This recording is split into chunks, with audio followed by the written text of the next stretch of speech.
ممبئی کی اس رات میں کچھ عجیب سا سکوت تھا۔ بادلوں نے چاند کو نگل رکھا تھا، ہوا بوجھل تھی اور سڑکیں نم۔ محلے کے کونے پر موجود وہ پرانا قبرستان جہاں دن میں بھی کم ہی لوگ جاتے تھے، آج رات جیسے اپنی سانسیں روک کر کسی کا انتظار کر رہا تھا۔ اسی سڑک پر ایک پتلی دبلی سی لڑکی چلتی جا رہی تھی۔ اس کے ہاتھ میں ایک چھوٹی سی لانٹین تھی جس کی لو ہوا کے دباؤ سے بار بار بجھنے لگتی۔ یہ روہنی سکسینہ تھی، 24 سالہ، شہر کے ایک پرائیویٹ اسکول میں ٹیچر، اور سب کے خیال میں ایک عام نرم دل لڑکی، مگر آج اس کے قدم کسی غیر معمولی سمت پڑ رہے تھے۔ اس کے کندھے پر ایک پرانا کپڑوں کا تھیلا لٹک رہا تھا، چہرے پر پسینے کی بوندیں اور آنکھوں میں عجیب سا خوف۔ جب وہ قبرستان کے دروازے پر پہنچی تو لمحہ بھر رکی، زنگ آلود گیٹ پر ہاتھ رکھا تو دھات کے ساتھ سردی کی لہر جسم میں سرایت کر گئی۔ دروازہ چرچراتا ہوا کھلا۔ قبرستان کی مٹی گیلی تھی، ہوا میں ٹھنڈی بھری ہوئی تھی، دور کہیں الو بول رہا تھا۔ روہنی نے گہری سانس لی اور آہستہ آہستہ اندر بڑھ گئی۔ اس کے قدموں کی چاپ قبروں کے درمیان گونج رہی تھی۔ کچھ فاصلے پر ایک مٹی کی جھونپڑی نظر آئی۔ دروازے پر لٹکا ہوا لانٹین کمزور روشنی دے رہا تھا۔ بابا، اس نے دھیمی آواز میں پکارا۔ اندر سے کھانسنے کی آواز آئی، پھر ایک بھاری آواز ابھری، آجا بیٹی، میں تیرا ہی انتظار کر رہا تھا۔ روہنی لرز گئی۔ جھونپڑی کے اندر ایک بوڑھا شخص بیٹھا تھا، سفید داڑھی، سر پر ٹوپی اور ہاتھ میں تعویذ سے بھری تھیلی۔ بیٹھ جا، اس نے اشارہ کیا۔ نام کیا تھا تیرا؟ روہنی، روہنی سکسینہ۔ بوڑھے نے آنکھیں موند کر کچھ بڑبڑایا۔ کافی دنوں سے تیرے قدموں کی چاپ سن رہا ہوں، آج آئی ہے، دیر کیوں کی؟ روہنی نے نظریں جھکائیں۔ مجھے بچہ نہیں ہو رہا بابا، 3 سال ہو گئے، سب علاج کروا چکی ہوں، مگر کوئی فائدہ نہیں۔ کسی نے بتایا آپ سے دعا کرواؤ۔ مولوی مسکرایا۔ میں دعا نہیں کرتا، عمل کرتا ہوں، اور عمل کے لیے نیت صاف ہونی چاہیے۔ میں سب کچھ ماننے کو تیار ہوں بابا، بس میری گود بھر جائے۔ بوڑھا آہستہ سے اٹھا۔ سب کچھ؟ روہنی نے چونک کر دیکھا۔ جی سب کچھ۔ مولوی آگے بڑھا۔ تو پھر یہ بتا، اگر تیرے نصیب میں بچہ نہ ہو تو میں خدا کی مرضی سمجھ لوں گی۔ مولوی نے طنزیہ ہنسی ہنسی۔ جو میں کہوں وہ کر، تبھی کام بنے گا۔ روہنی کے چہرے پر پسینہ چمکنے لگا۔ کیا کرنا ہوگا مجھے؟ مولوی نے اپنی نظریں اس کے چہرے پر جما دیں۔ کچھ پانے کے لیے کچھ کھونا پڑتا ہے۔ یہ جملہ ہوا میں لرز گیا۔ روہنی پیچھے ہٹی۔ میں سمجھی نہیں۔ سمجھ جائے گی، ابھی آنکھیں بند کر۔ مولوی نے چراغ کی لو دھیمی کر دی۔ قبرستان مزید اندھیرے میں ڈوب گیا۔ روہنی نے ایک لمحے کو خود پر قابو پایا، پھر اس کی نگاہ لانٹین کی روشنی میں مولوی کے چہرے پر پڑی۔ وہ چہرہ کسی درندے میں بدل چکا تھا۔ دل دھڑکنے لگا، دماغ نے چیخا، یہ شخص عامل نہیں، شکاری ہے۔ مولوی اگلے ہی لمحے وہ پیچھے ہٹی۔ مولوی نے ہاتھ بڑھایا مگر وہ اس کی گرفت سے نکل گئی۔ دفع ہو جاؤ، وہ چیخی۔ تو عامل نہیں، درندہ ہے۔ مولوی گھرایا۔ تو بھاگ نہیں سکتی روہنی، عمل شروع ہو چکا ہے۔ روہنی بھاگی، قبرستان کے دروازے سے گزری۔ کپڑے مٹی میں لوٹ پوٹ ہو گئے، قدم زخمی، سانسیں تیز۔ پیچھے سے مولوی کی آوازیں گونجی، روہنی تو نے عمل توڑ دیا، اب تیرا پیچھا کبھی نہیں چھوڑوں گا۔ روہنی سڑک پر پہنچ کر ہانپنے لگی۔ شہر کی نیند ٹوٹی نہیں تھی، کوئی مدد کو نہیں آیا۔ وہ اپنے گھر پہنچی تو آنکھوں میں آنسو تھے، دل میں خوف اور دماغ میں ایک فیصلہ۔ رات گزر چکی تھی مگر اندھیرا ابھی تک روہنی کے اندر زندہ تھا۔ صبح کے سورج نے جب کھڑکی کے پردوں سے جھانکنے کی کوشش کی تو روشنی اس کے کمرے میں نہیں، صرف اس کے چہرے پر گری۔ وہ چہرہ جو ایک رات میں کئی سال بڑا لگنے لگا تھا۔ وہ آئینے کے سامنے کھڑی تھی، چہرہ زرد، آنکھیں سوجی ہوئی اور لبوں پر خاموشی کا زہر۔ اس نے پانی کا چھینٹا مارا مگر آئینے میں نظر آنے والا عکس کانپنے لگا۔ کیا یہ میں ہوں؟ اس نے خود سے پوچھا۔ آئینہ جیسے تنزیہ مسکرایا۔ ہاں، یہ وہی لڑکی ہے جو کل رات قبرستان سے اپنے خوف کو زندہ چھوڑ آئی تھی۔ روہنی نے آنکھیں بند کر لی۔ ایک لمحے کو پھر وہی مناظر ذہن میں لوٹ آئے۔ مولوی کی بھیانک نظریں، اس کی آہستہ آہستہ قریب آتی سانسیں، اور قبرستان کے دروازے پر پڑا وہ سڑتا ہوا سایہ۔ دل کی دھڑکن پھر تیز ہو گئی۔ اس نے کپ کپاتے ہاتھوں سے گلاس اٹھایا مگر پانی فرش پر گر گیا۔ اب مزید نہیں، وہ آہستہ سے بولی۔ میں مزید ڈرنا نہیں چاہتی۔ اسی لمحے فون بجا۔ اسکرین پر نام آیا، ارجن ورما۔ ارجن اس کا پرانا دوست تھا جو کالج میں اس سے ہمیشہ اس کے نوٹس ادھار لیتا مگر کبھی واپس نہیں کرتا تھا۔ اب ایک نیوز رپورٹر تھا۔ روہنی نے کال ریسیو کی۔ ہیلو روہنی، تم ٹھیک ہو؟ میں نے تمہارا میسج دیکھا۔ رات کو کیا ہوا تھا؟ روہنی خاموش رہی۔ ارجن کی آواز میں فکر تھی۔ تم قبرستان کیوں گئی تھی؟ وہ جگہ خطرناک ہے، لوگ غائب ہو جاتے ہیں وہاں سے۔ روہنی کی آنکھوں سے ایک آنسو بہہ نکلا۔ مجھے لگا کہ میں مولوی سے دعا کروں گی تو اللہ میری گود بھری کر دے گا، لیکن وہ مولوی کی صورت میں ایک شیطان تھا۔ ارجن کچھ لمحے چپ رہا، پھر بولا، تم میرے دفتر آؤ، سب بتاؤ، میں سنجیدگی سے سنوں گا۔ دفتر پہنچ کر اس نے پوری رات کا واقعہ سنایا۔ ارجن غور سے سنتا رہا۔ اس کی آنکھوں میں یقین نہیں، حیرت تھی۔ تو کیا کہہ رہی ہو؟ وہ عامل عورتوں کو بہلا کر ان سے؟ ہاں، وہ صرف وہ نہیں، دو اور آدمی بھی وہاں موجود تھے۔ وہ عورتوں سے پیسے، زیور سب چھینتے ہیں، کوئی وہاں سے واپس نہیں آتا۔ ارجن نے گہرا سانس لیا۔ اگر یہ سچ ہے تو ثبوت کہاں ہے؟ بغیر ثبوت کے کوئی رپورٹ نہیں چھپ سکتی۔ روہنی کے چہرے پر سختی آ گئی۔ ثبوت؟ ٹھیک ہے، میں ثبوت لے کر آؤں گی۔ ارجن چونک گیا۔ تم وہاں واپس جاؤ گی؟ پاگل ہو گئی ہو؟ روہنی نے نظریں نیچے کی۔ میں پاگل نہیں، اذیت زدہ ہوں، اور جو اذیت میں جی رہی ہوں وہ کسی اور عورت کو نہیں جھیلنے دوں گی۔ ارجن نے اس کا ہاتھ تھامنے کی کوشش کی۔ میں تمہارے ساتھ چلوں گا۔ روہنی نے ہاتھ پیچھے کھینچ لیا۔ نہیں ارجن، یہ میرا بدلہ ہے، میری لڑائی۔ تم تب آنا جب میرے پاس ان کے گناہوں کا ریکارڈ ہے۔ رات کو وہ دیر تک چھت پر بیٹھی رہی۔ شہر کی بتیاں نیچے جل رہی تھیں اور آسمانوں پر بادلوں نے پھر چاند کو ڈھانپ لیا تھا۔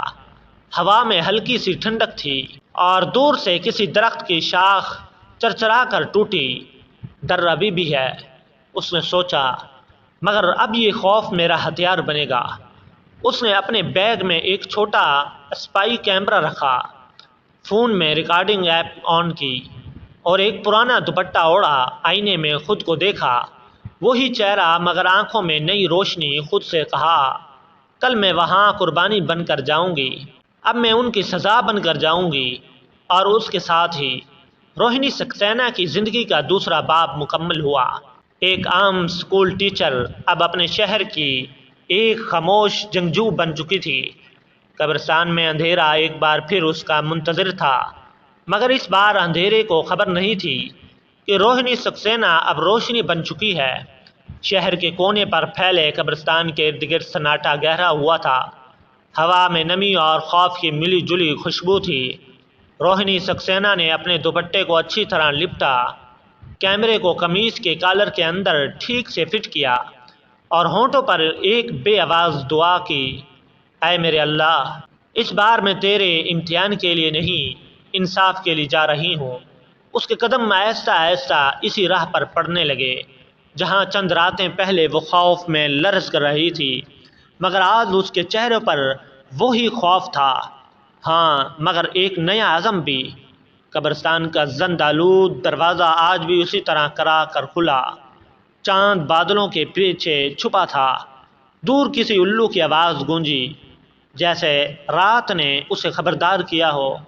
روہنی اندر داخل ہوئی۔ مٹی، نمی اور جنگلی گھاس کی بو تیز تھی۔ ہر قدم پر ماضی کی یادیں سنائی دیتی۔ تم نہیں بچ پاؤ گی روہنی۔ مولوی کی وہ بھیانک آواز اب بھی ان کے کانوں میں گونج رہی تھی۔ اس نے خود کو مضبوط کیا۔ اب میں وہ روہنی نہیں ہوں۔ جھونپڑی وہی تھی۔ اندر دھندلی سی روشنی جھلک رہی تھی، کسی تیل کے چراغ کی مدھم لو۔ روہنی نے قدم روکے، سانس گہری لی اور دھیرے سے جھونپڑی کے اندر داخل ہوئی۔ اندر وہی بوڑھا مولوی بیٹھا تھا، مگر اس بار اکیلا نہیں، دو اور آدمی موجود تھے۔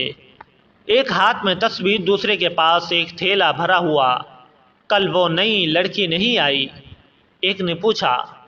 مولوی نے دانت نکال کر مسکرا لیے اور کہا، آئے گی، وہ ضرور آئے گی۔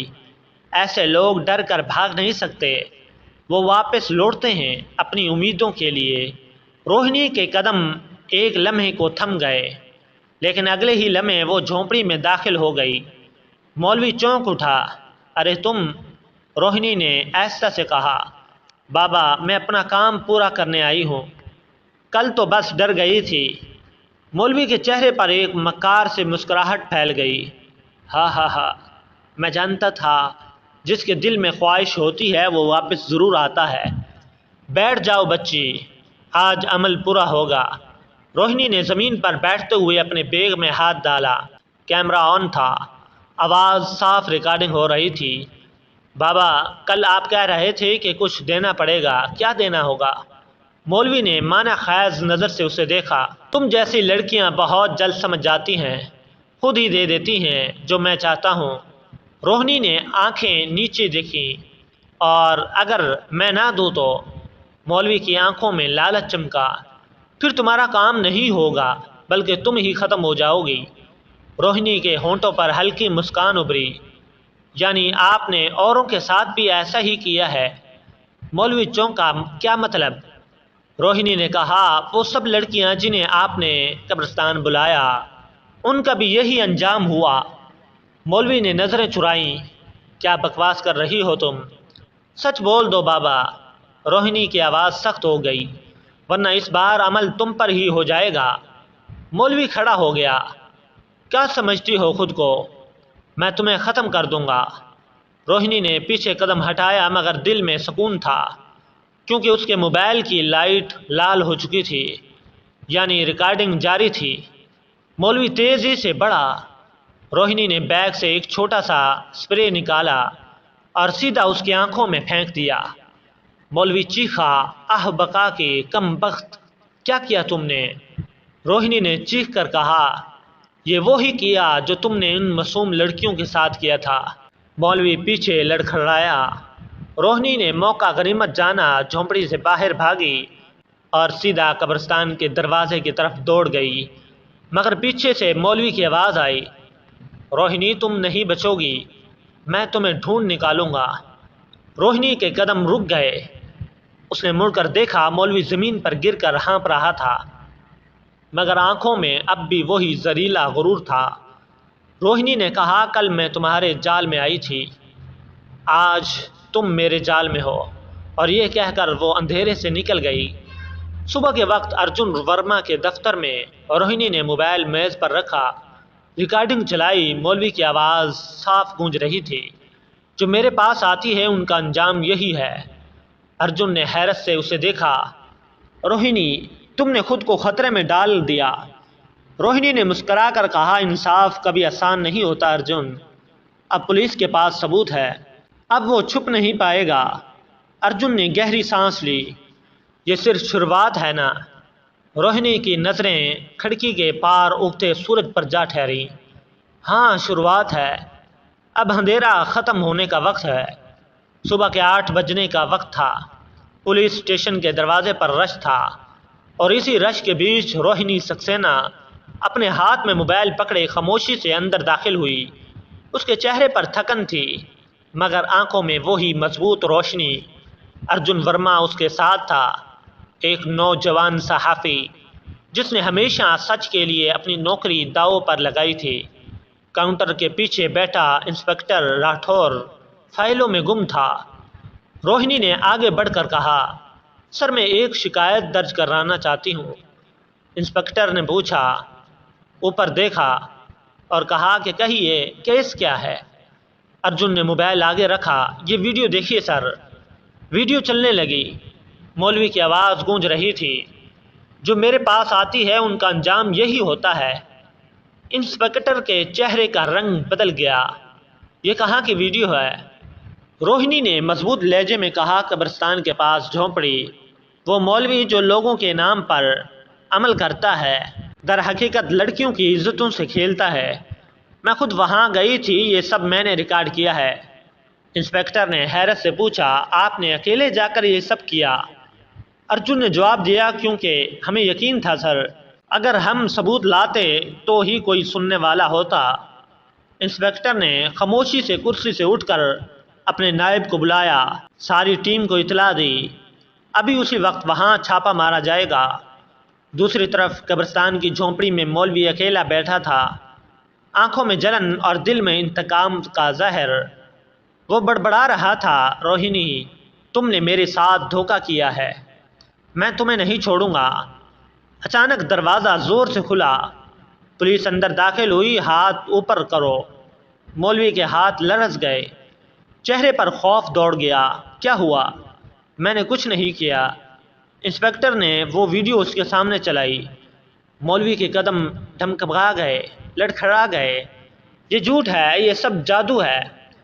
انسپکٹر نے کہا، ہاں جادو، مگر سچ کا، جو تم جیسے لوگوں کو ننگا کر دیتا ہے۔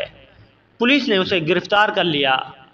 جھونپڑی کی تلاشی میں وہ سب ثبوت ملے جن سے کئی گمشدہ لڑکیوں کے کیس جڑے تھے، تصویریں، زیورات، دوائیاں اور ان کے نام لکھے تعویذ۔ ارجن کے چہرے پر سنجیدگی تھی۔ یہ صرف ایک کیس نہیں، یہ پورا نیٹ ورک ہے۔ شام ڈھل چکی تھی، روہنی کھڑکی کے پاس بیٹھی تھی، سورج کی سرخی اس کے چہرے پر پڑ رہی تھی۔ ٹی وی پر نیوز ہیڈ لائن چل رہی تھی، جھاڑ پھونک کے نام پر جرائم کا پردہ فاش، مولوی سلیم عرف بابا شفا گرفتار۔ مولوی سلیم اور اس کے گروہ کو عدالت نے عمر قید اور جائیداد ضبطی کی سزا سنائی۔